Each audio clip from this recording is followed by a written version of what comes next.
शेतकऱ्यांसाठी 1 ऑक्टोबरच्या ठळक बातम्या.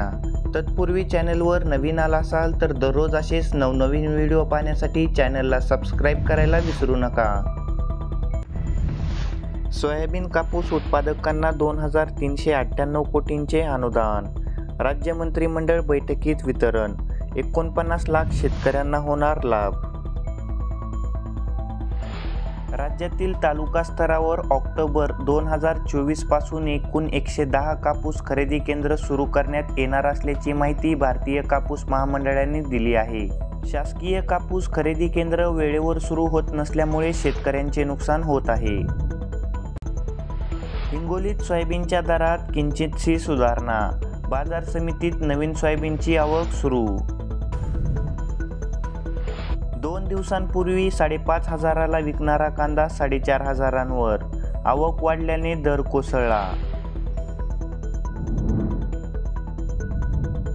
विमा कंपनींकडून शेतकऱ्यांची थट्टा.